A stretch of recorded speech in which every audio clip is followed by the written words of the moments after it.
Hey guys, here's the tutorial for my last trick, Acrobatic Aces. If you have not seen the trick, please click on the link.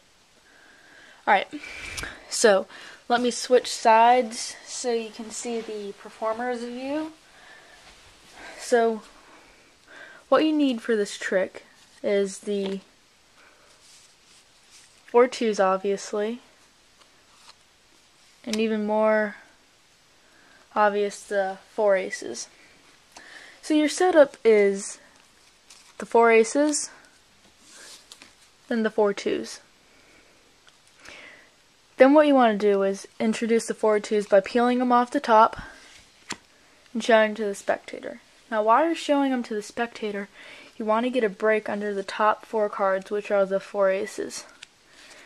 And a way I like to do it so it doesn't look too obvious is I kind of get a little bend in the card. So from the spectator's view, you can't really tell, but from our view, it's just slide enough just so we can slide our thumb right there to get the aces and get our pinky underneath it, like so.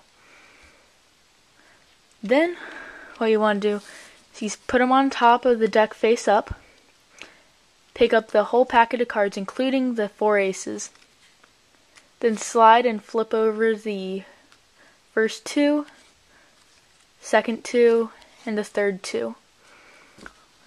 Now you leave the 4th 2 face up and put it onto the deck while holding on to those aces, and you put all 5 cards down, the 2 and then the 4 aces. Then you want to do is you put the 2 onto the right in front of you, want to make it in front of you, and then put the first 3 aces in front of the spectator, but they think it's other 3 twos, and the last ace is right there. But these are also the aces. And it makes the trick easier if you keep them kind of close, and just like this. Then what you want to do is get a pinky break under the last ace, and since that bend's still there, it's pretty easy just to get that break. But if you don't want to do that, you can just slide out the card like that and pop it right on top of the pinky. Then you can say whatever you want. I just kind of talk about how you're taking this 2 and going to slide it underneath the other 2s, even though they're actually the aces. Then what you do is you're going to flip the cards, which will flip these cards and as well reveal the ace and conceal the 2. And it's just like the flip Miss Mag 822 does by just flipping it.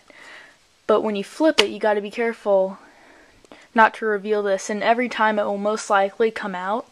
So what I do is when I flip it, I immediately put it onto the deck, which covers up any error that may have happened. And then you can take it off, and it's very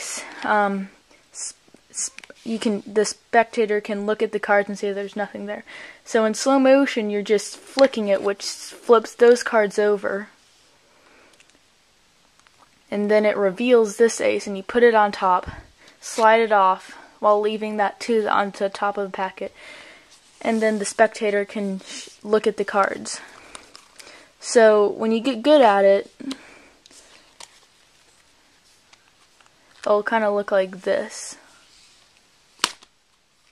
Well, you can't really see it, but the 3 aces are flipped over. And I immediately put the ace right onto the pile. And so that's a very good trick for any beginner, because there's not really much sleight of hand, it's just getting that one snap change down. And other than that, it's a very cool trick. And yes, please comment, rate, and subscribe. And this will also be my entry to Miss Mag 822's 20th contest. So I hope you liked it, and I'll see you guys soon.